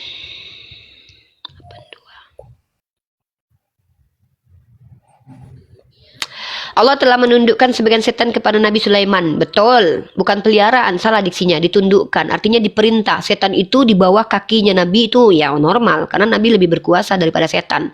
Nah, pertanyaan saya, boleh nggak kita bagi-bagi mindset nih, supaya Anda sebagai Kristen tahu mindset kita tuh ada perbedaan, boleh nggak? Ya, tapi diselesaikan dulu. Kalimatnya diselesaikan dulu. Allah menundukkan setan kepada Nabi Sulaiman untuk bekerja di laut dan mengerjakan tugas-tugas lainnya. Betul. Allah juga yang menjaga mereka memang. Karena segala sesuatu di dunia ini Allah yang jaga kan. Oh iya dong. Kalau Allah nggak jaga, ya? loh. Bisa kalau liar. setan itu bukan bisa liar. Saya tanya nih, setan bisa melakukan apapun di dunia ini, itu Tuhan Anda tahu nggak? Tahu mungkin. Nah, saya tanya sekarang. Tuhan Anda ingin nggak setan melakukan hal-hal jahat itu? Bukankah dia dibebasin ya? Makanya saya tanya, ingin nggak Tuhan Anda kalau mereka, ini bicara ingin loh, kehendak loh. Tuhan Anda berkehendak nggak? Tuh setan itu berkeliaran menyesatkan manusia. Ada nggak kehendak di hati Tuhan Anda? Menurut iman Anda loh. Menurut saya setan itu tergantung kitanya memilih untuk taat kepada. Saya tidak bicara tentang kita. Coba Kan saya dia jelasin. Kita bicara ayat ini. Bukan itu pertanyaan. Saya nggak bicara tugas setan. Ini lari konteks. Saya bertanya gini. Kalau di dalam Islam segala sesuatu makhluk Allah yang pelihara. Karena kalau Allah sudah tidak pelihara, sudah hancur itu makhluk. Iya. Karena tidak ada yang karena Allah itu Rabbul Alamin loh. Rabbul Alamin itu artinya apa? Pemelihara dan penjaga alam. Maka Allah menjaga juga setan. Dipelihara memang. Kenapa dipelihara sama Allah? Karena kalau nggak dipelihara Allah memang bisa mereka hidup. Nah pertanyaan saya balik nih. Setan itu bisa hidup karena Tuhan atau bukan? Iya, kayaknya diciptakan mungkin. Saya nggak tanya itu. Saya tanya gini. Setan itu bisa hidup, kehidupannya itu karena pemberian Tuhan atau karena dia bisa hidup sendiri tanpa Tuhan? Iya, pemberian Tuhan kayaknya. Itu dia konteksnya. Bahwa kalau Allah tidak memelihara setan, maka setan tentu sudah musnah. Kenapa Allah tidak izinkan setan musnah? Karena memang Allah sudah mengizinkan ketika mereka meminta penangguhan waktu. Karena memang itu natur yang diberikan kepada jin dan manusia. Karena itu natur yang Allah izinkan ada kepada makhluk jin dan manusia. Maka sampai waktu ditentukan Allah izinkan itu terjadi. Kalau Allah tidak izinkan tapi terjadi, ini bukan Tuhan. Bagaimana mungkin ada Tuhan mengizinkan sesuatu terjadi? Ini logika sederhana. Kalau ada Tuhan tidak menginginkan sesuatu terjadi, tapi sesuatu itu terjadi, kok bisa dikatakan Tuhan dia? Berarti dia Tuhan yang tidak berkuasa. Justru Allah Subhanahu wa taala itu relevan dengan klaim bahwa dia Rabbul Alamin. Rabbul Alamin artinya apa? Pemelihara semesta alam. Kenapa lucu kalau Allah pelihara setan? Kalau Allah tidak pelihara setan, memang setan bisa hidup. Maka sama jawaban Anda tadi, setan menurut Kristen hidup karena Tuhan. Iya, Gitu loh. Yang beri makan setan siapa, Bang? Allah mungkin. Bukan, kalau dalam Kristen, setan itu makan karena izin Tuhan atau tidak? Yang kasih makan dia itu Tuhan bukan? Perasaan nggak ada setan makan dalam Kristen. Oke, setan hidup. Hidup kayaknya dalam Oke, hati. setan nggak makan ya. Setan kan tidak makan ya. Dalam iman Kristen itu setan makhluk atau sifat? Makhluk kayaknya. Nggak butuh makan. Malaikat juga nggak makan.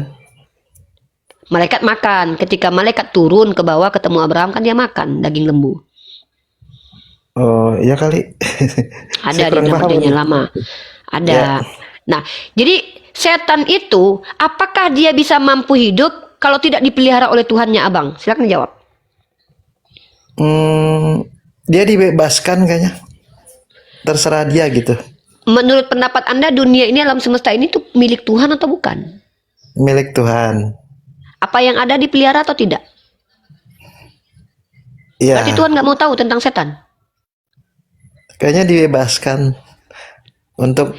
Anda tahu nggak? Kalau menghasut. saya pelihara, saya ilustrasikan nih. Saya pelihara hewan ternak. Ada yang saya lepaskan begitu aja, ada yang saya kandangin. Paham nggak ilustrasinya begitu? Tapi tetap itu punya saya tuh. Maka saya boleh nggak dikatakan memelihara hewan itu semua? Bisa. Walaupun saya Bisa. bebasin. Saya tetap pelihara nggak? Saya pelihara. Itulah Betul, cara betul. memahaminya, Abangku. Jadi bukan dalam tanda kutip Allah memelihara setan itu maksudnya seperti yang di framing oleh teman-teman Kristen bahwa Allah lah yang membuat manusia kesetanan. Bukan, mohon maaf, itu tidak ada seperti itu pemahaman begitu. Allah memberi penangguhan waktu kepada setan. Kalau Allah tidak memelihara makhluknya, ya gimana makhluknya bisa hidup? Kan kehidupan Oke, itu hanya datang dari Allah. Ya, Nah, begitu siap. cara Lanjut ya. memahaminya. Ya. Siap. Apakah yang mengutus setan-setan untuk menghasut manusia itu adalah iblis? Bukan, yang mengutus setan menghasut orang kafir semakin jahat dan menjauh dari Allah adalah Allah sendiri. Allah yang Oh izinkan. gitu. Oh iya dong. Oke, berarti Karena Allah sudah bilang Allah yang kan? mengutus ya. Siap-siap. Iya dong. Kalau Kalau seandainya di Allah kitab tidak kami nggak mengizinkan, pernah Tuhan mengutus oh setan-setan, nggak ada.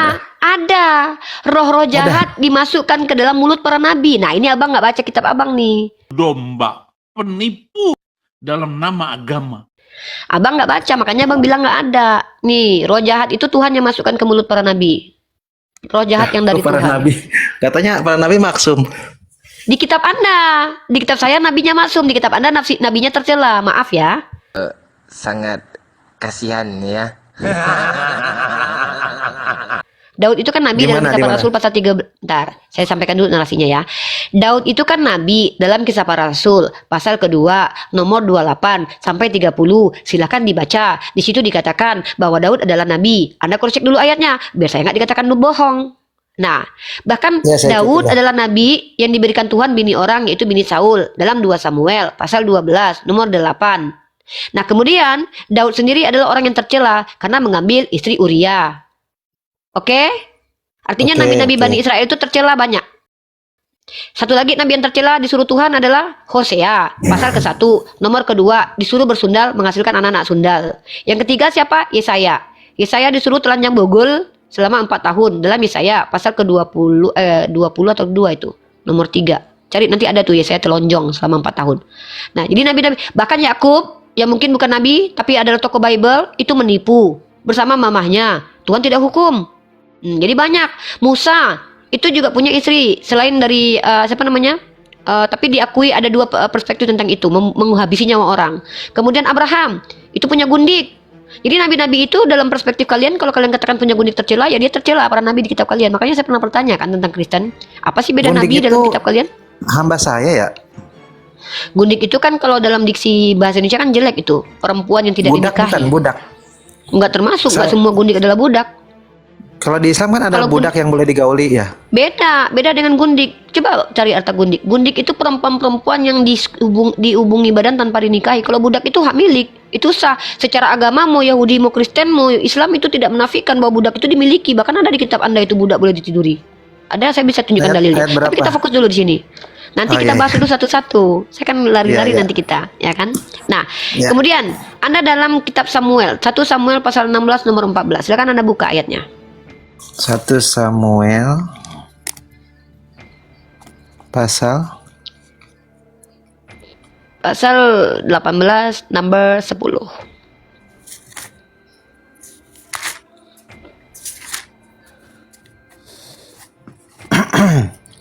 nomor 10. Esoknya roh yang menyusahkan dari Allah melanda Saul sehingga ia kesetanan dalam rumah. Daud Tuh, memainkan dari mana itu? kecapi- Dari siapa roh jahat itu? Dari siapa roh jahat itu? Ini enggak ada bacaan diutus oleh Allah. Saya tanya dari siapa? Di situ kan Anda baca roh daripada Allah di situ. Kan ruah Elohim, ruah Ra'ah Maksudnya Elohim. roh yang menyusahkan. Saya tahu bahasa aslinya itu, brother. Ya, apa tuh? Ruah Ra'ah itu roh jahat. Ruah Ra'ah Elohim artinya adalah, Anda tahu arti ruah Elohim diterjemahkan oleh orang Kristen adalah ruah Elohim, Tuhan adalah roh. Di situ Ya, teks Tuhan aslinya itu ruah Ra'ah Elohim, roh jahat daripada Tuhan. Ya, kita buka teks aslinya kalau perlu ya. Kita belajar sama-sama ya. Ya. Saya suka nih kalau saudara yang mau mendengarkan gini nih. Bentar ya. Saya cari ayatnya dulu ya, bahasa aslinya saya bukakan.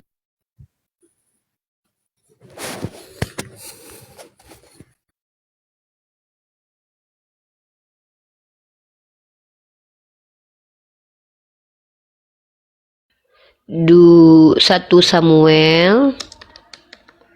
Anda pakai terjemahan LAI ya? Brother, Iya, pakai LAI terjemahan baru. LAI.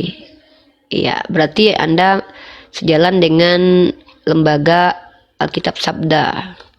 Ya, karena Sabda ini memuat semua terjemahan. Anda boleh pilih nanti terjemahan mana yang Anda pakai. Nah, brother di sini baca nih. Ayat ke-10 nih. Iya. Nih. Nih ya. Keesokan harinya roh jahat yang daripada Allah. Oke. Dari Allah. Gitu. Nah, itu ya. Itu dalam terjemahan baru. Bahwa roh jahat itu dari Allah. Nah, ini dia. Nih ya, kalau Anda baca teks aslinya nih. Nah, Ya. Elohim. Roh Ra'ah Elohim. Ra'ah. Ra. Ruah Ya. Ra'ah Elohim. Ruah. Ya. Makanya saya pernah bilang kalau orang Kristen menerjemahkan ruah Elohim itu artinya Elohim adalah roh, maka konsekuensinya hancur. Bahwa roh jahat adalah Tuhan juga. Iya. Saya pernah debat Iya, ini sama kalau saya Aderion baca nih. tafsirnya di sini Allah mengizinkan roh jahat menghasut. Ya sama Saul. aja lah. Tafsirannya Allah mengizinkan, padahal di situ ruah ra'ah dari Elohim. Tafsirannya Allah mengizinkan, ya sama aja. Kalau Allah sudah katakan dua, kalian yang memilih ingkar akan diperkuat kalian dengan setan untuk supaya kalian semakin ingkar. Kenapa? Ya kalian yang pilih kok, Allah kan cuma bantu aja. Jadi kalau seandainya kalian sudah tahu kebenaran lalu kalian tolak, ya Allah akan membantu kalian untuk semakin tersesat. Kenapa? Karena itu pilihan kalian. Makanya ketika iblis meminta penangguhan waktu, Allah berikan waktu, bukan? Allah ini Tuhan yang Maha Pengasih kok. Apa kalian mau itu yang kalian dapat. Kalian mau sesat, ya silakan Allah bantu. Kalian ingin selamat, Allah bantu lagi dengan menghadirkan malaikat, dengan menghadirkan orang-orang dekat, orang-orang baik.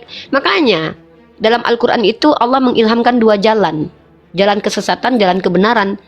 Ya Allah membantu kalian dengan pilihan kalian. Kenapa? Ingat, ketika Allah sudah menciptakan neraka dengan sedemikian siksaan di dalamnya, mustahil kalian hanya menyolong permen lalu kalian masuk neraka dihukum. Enggak.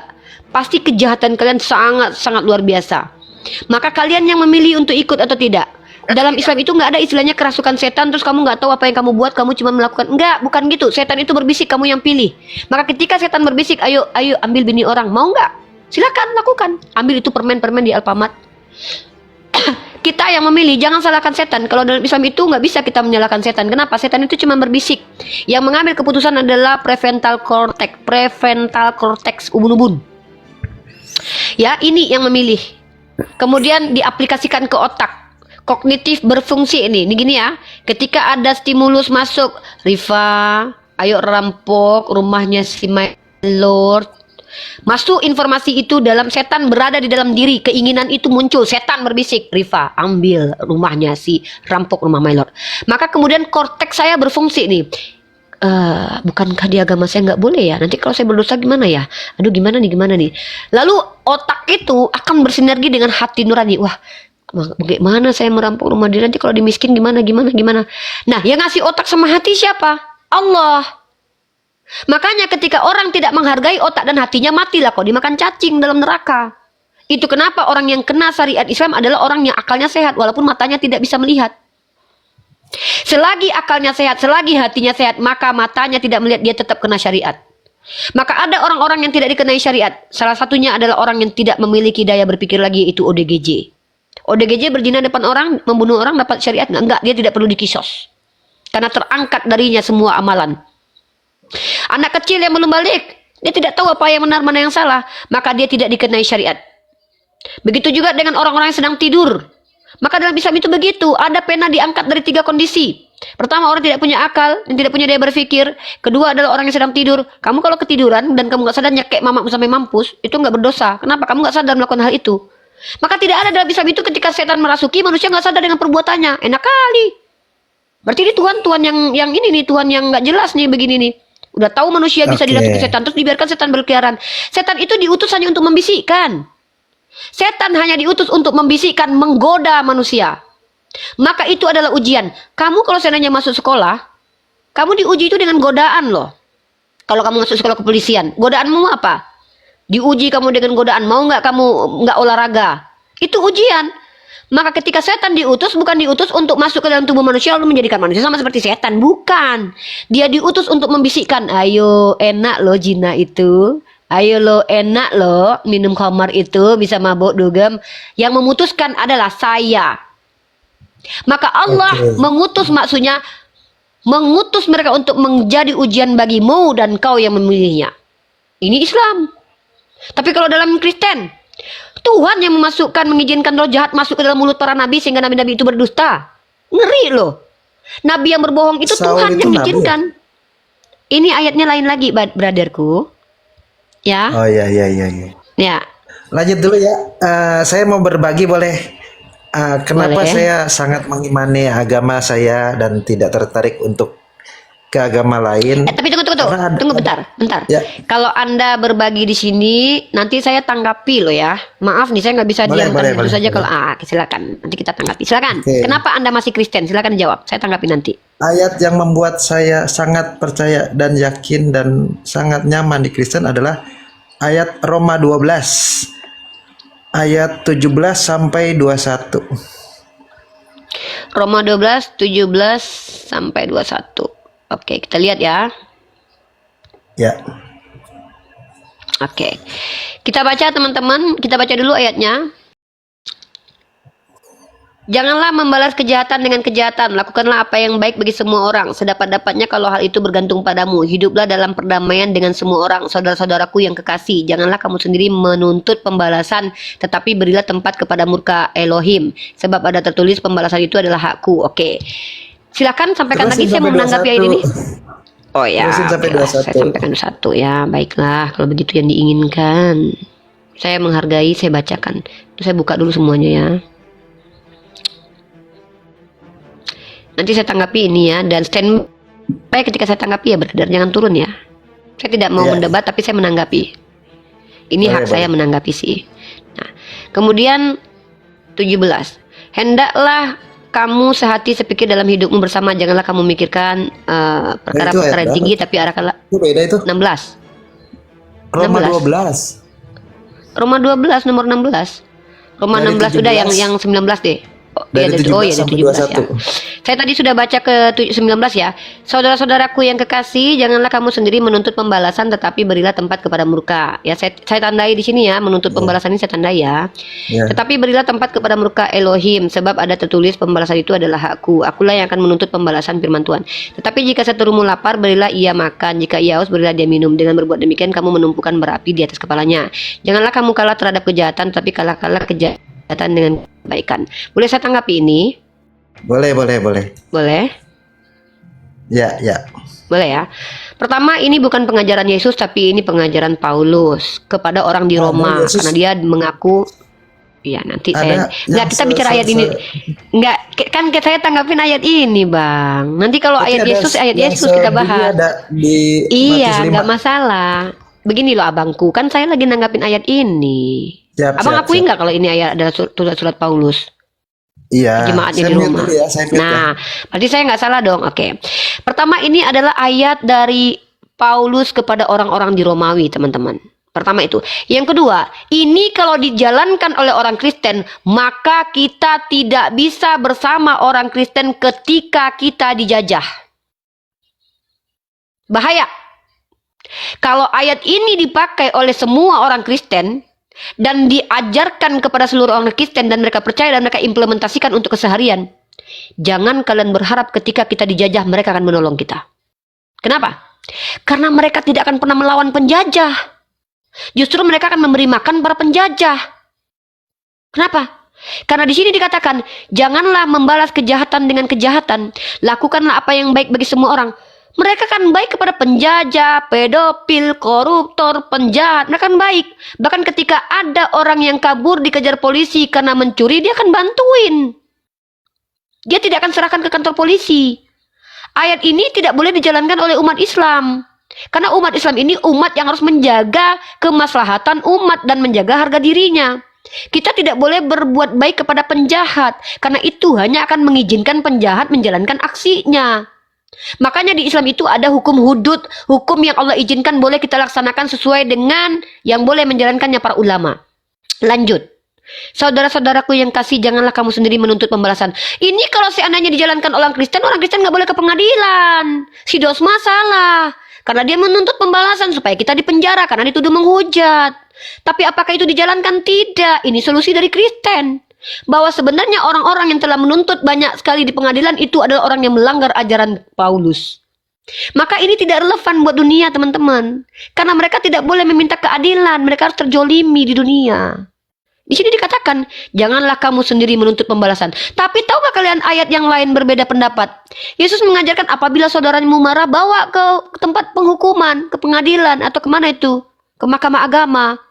Kalau seandainya saudaramu, entar dulu, belum selesaikan ayatnya sedikit banyak. Yang ketiga, enggak, saya bilang ini ayat nggak boleh dipakai orang Islam ya. Ini yang kenapa saya nggak jadi Kristen gara-gara ayat ini juga.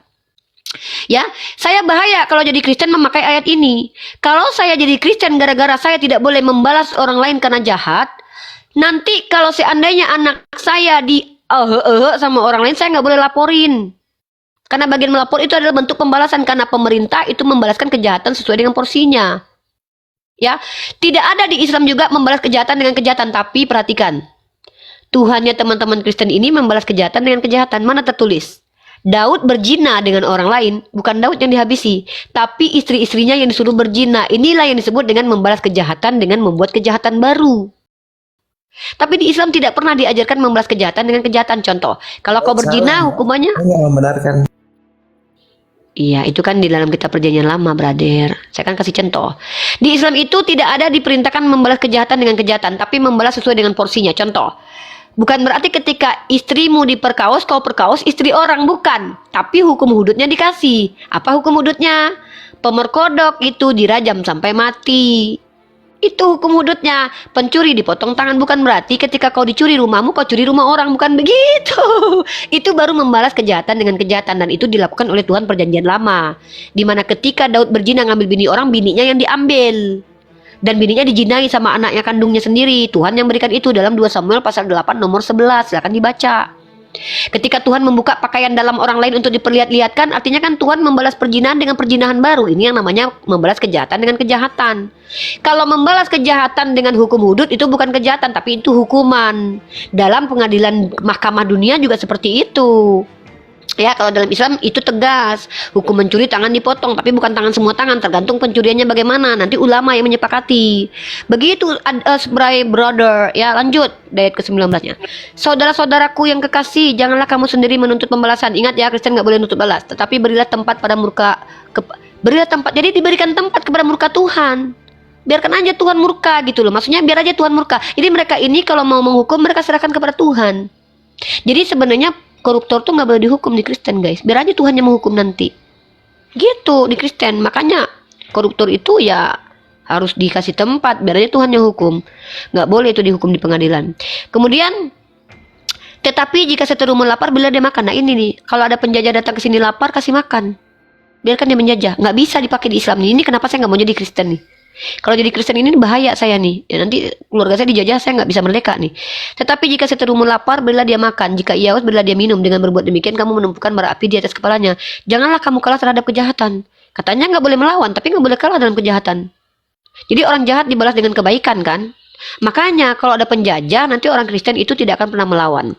Itu kenapa teman-teman dulu Nomensen itu menginjili dengan penjajah, dengan Belanda. Kenapa? Karena di Kristen memang penjajah itu bukan orang yang harus dimusuhi, tapi dikasih makan.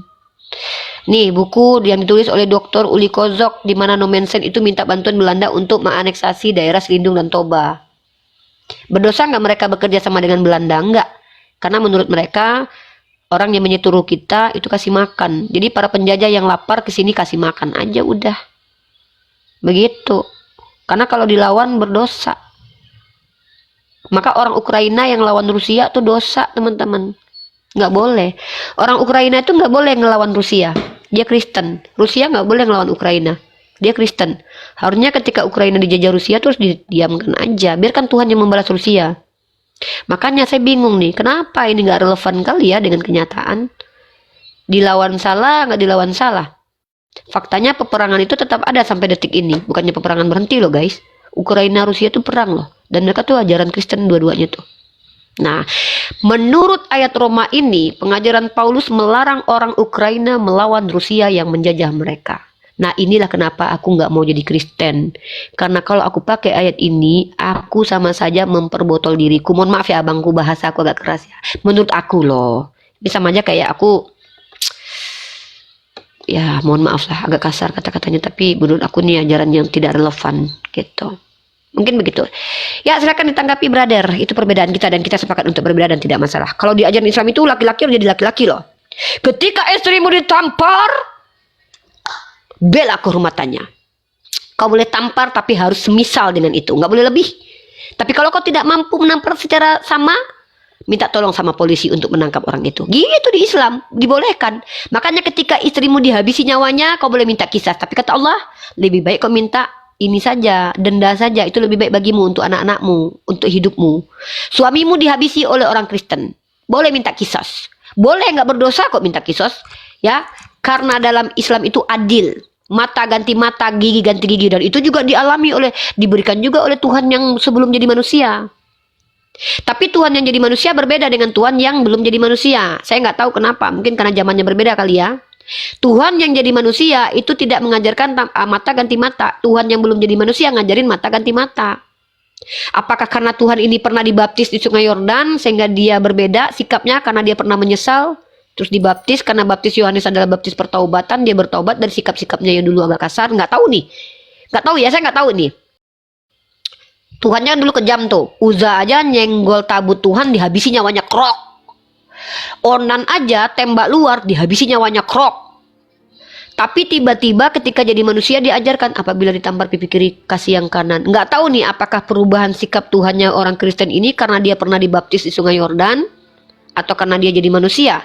Karena kalau begini kan sama saja mengatakan Tuhan versi manusia lebih baik daripada Tuhan versi roh. Ini agak menjadi pertanyaan sih. Ini brother pertanyaan yang boleh kalian jawab, boleh tidak dijawab. Oke, Kenapa? sudah bisa ditanggapi? Ya, boleh.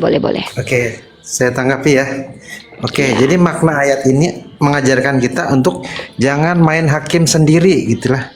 Serahkan kepada Tuhan dan pihak yang berwajib gitu maksudnya. Terus emang bisa kita dijajah, bisa merdeka tanpa harus melawan perang balik gitu kan? Ada buktinya apa? Waktu para rasul pertama kali dianiaya dan dijajah oleh kekaisaran Romawi kan, mengalami kemartiran banyak sekali. Ada yang Ini bukan dibunuh. merdeka. Bukan merdeka Nah. tapi mati. Aduh, Ya, mati ngajarin kita kan, mati nah, konyol tapi- dong. Dengan tidak membalas dengan mengangkat senjata, justru Iya, berarti kan nggak rakyat ngajarin banyak merdeka kan? mendukung. Rakyat jadi banyak yang simpati Yang mana? akhirnya. Yang mana nih? kekaisaran Agustinus itu loh, kata kekaisaran Mana nih? Ya tahun maksudnya 300 Anda mau tahun mengatakan 300 bahwa Masehi. enggak, ini maksudnya Anda sedang mengatakan bahwa apa yang dilakukan pahlawan nasional itu tidak sejalan dengan Kristen berarti.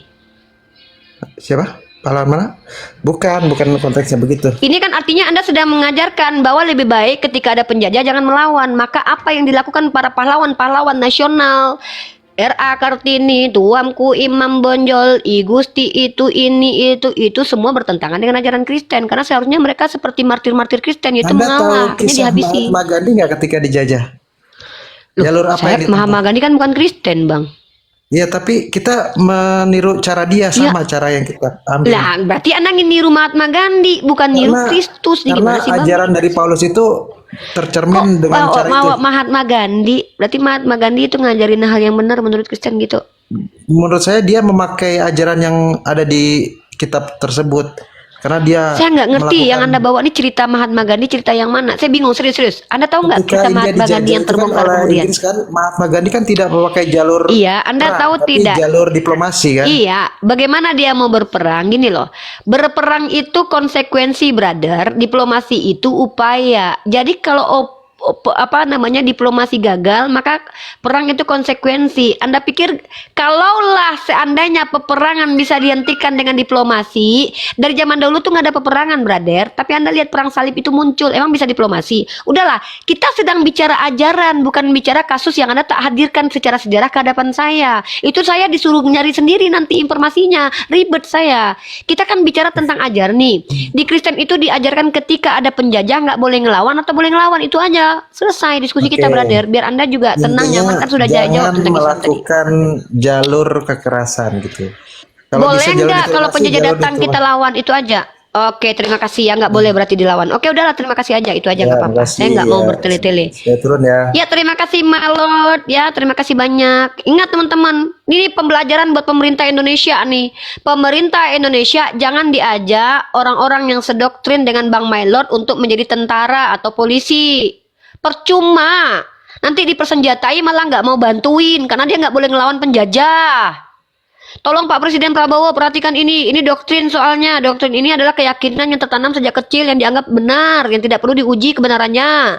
Kalau cuma nggak semua orang Kristen doktrinnya sama, Pak Prabowo. Assalamualaikum, Pak Prabowo, Gerindra. Tolong dong tag Gerindra dong biar kita aman nih. Tolong tag Gerindra. Wahai Pak Prabowo, tolong nanti diuji siapa saja yang masuk menjadi tentara dan polisi. Tolong tanya dulu doktrinnya. Kamu doktrinnya doktrin boleh membalas atau tidak boleh membalas? Tanya dulu, Pak. Kalau perlu dia, kecuali dia adalah orang Kristen yang tidak taat sama agamanya, baru dia nggak peduli doktrin. Tolong Pak Prabowo dan pemerintahan, kalau nanti ada Ada ya orang Kristen yang melamar menjadi tentara dan polisi, tanya dulu doktrinnya. Kamu doktrinnya tampar pipi kiri kasih kanan atau tidak? Karena kalau nanti doktrinnya tampar pipi kiri kasih kanan, percuma dipersenjatai, Pak. Itu nggak akan dipakai-pakai, Pak.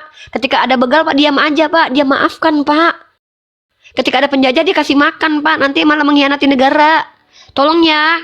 Tolong dong. Aku nggak mau negara ini hancur loh. Dulu pernah ada kegelapan terjadi pada saat gereja menjadi otoritas tertinggi itu, saat Katolik berkuasa. Jangan sampai terjadi itu lagi. Ketika ada yang punya doktrin tidak boleh membalas, penjajah dibiarkan, bahaya kita. Kita pernah dijajah. Jangan begitu.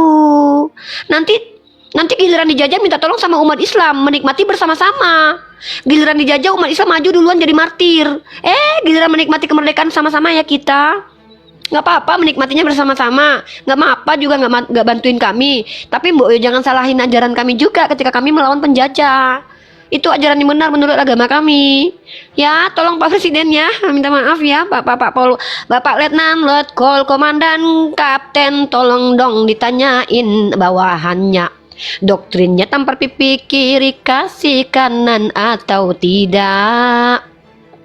Bahaya, kalau doktrin tampar pipi kiri kasih kanan nanti dipersenjatai nggak kepake, malah jadi itu berlumut.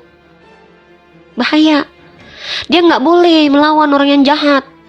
Nanti kalau begal nggak, dia berhenti aja mobilnya. Kenapa? Kasihilah musuhmu. Biar jangan mengambil apa yang telah diambil. Lukas pasal 6 nomor 30. Jangan mengambil apa yang telah diambil.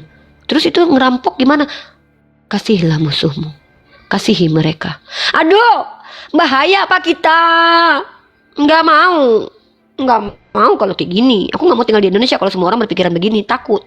Nanti kalau rumah aku dirampok, aku bisa minta tolong lagi. Masa minta tolongnya cuma sama umat Islam doang? Abang Kristen, tolong adik bang. Kenapa kau dek? Motorku diambil orang. Berdoalah untuk mereka. Jangan mengambil apa yang telah diambil daripadamu. Bang, tolongin bang. Tampar pipi kiri kasih. Aduh. Nanti istri kalian digangguin orang malah minta tolong sama umat Islam. Tolong.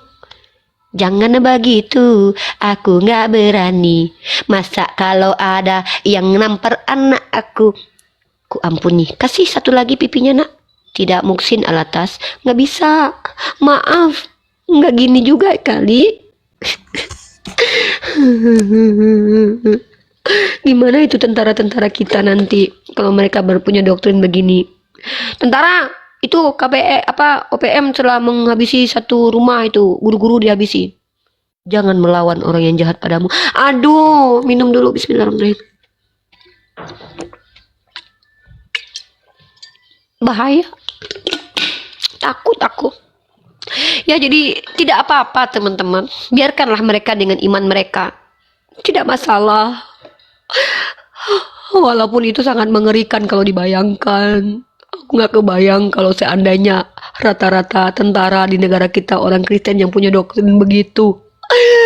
Ketika kita dijajah Amerika, lalu dia berkata ke kita, maaf saudaraku, kami Kristen, kami tidak boleh melawan seteru kami. Barang siapa yang lapar, kasihlah makanan.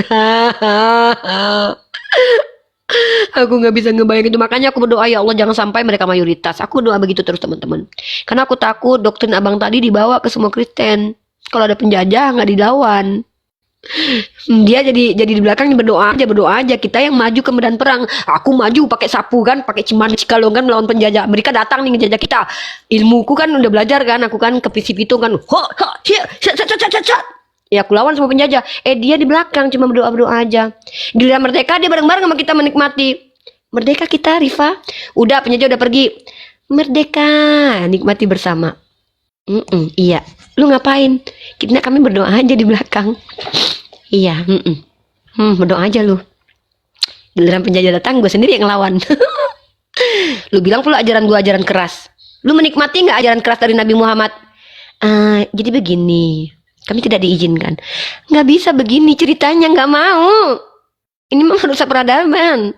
Astagfirullahaladzim. Udahlah ya, ini memang menyakitkan untuk diingat-ingat. Tapi nggak apa-apa lah, abang tadi baik kok. Hargai abang tadi ya. Biarlah nanti, seandainya abang tadi tidak, misalkannya suatu saat teman-teman abang tadi keluarganya dirampok, lalu dia tidak boleh melawan perampok, kalianlah yang bantu. Islamlah yang maju. Karena di Islam itu diwajibkan beramar ma'ruf nahi mungkar. Bantulah orang Islam. Istri abang tadi dirampok di jalanan, dia nggak mau ngelawan begalnya karena abang tadi tidak boleh melawan seterunya. Kalian yang maju orang Islam, bantu istri abang itu, nggak apa-apa, berpahala kita. Bantu istri abang itu melawan perampok. Cuma dicekalongkan saja. Kalau perlu patok kepala penjahat itu ya, patok pakai ilmu ular sawah menahan malu ya. Tolong ya, umat Islam yang laki-laki ya, jadilah laki-laki sejati. Jangan biarkan istri-istri saudara yang Kristen kita ketika diganggu oleh penjahat mereka teraniaya sendiri. Suaminya nggak bantuin karena nggak boleh ngelawan penjahat. Kalianlah yang maju ke depan. Baik saudaraku, karena kau Kristen tidak boleh melawan penjahat, kami umat Islam boleh melawan penjahat. Mundur ke belakang saudaraku Kristen. Bawa istrimu ke belakang. Kami maju. Sing-singkan tangan. Cimande Cikalong. Haid, haid, haid, haid, haid, haid. Gitu.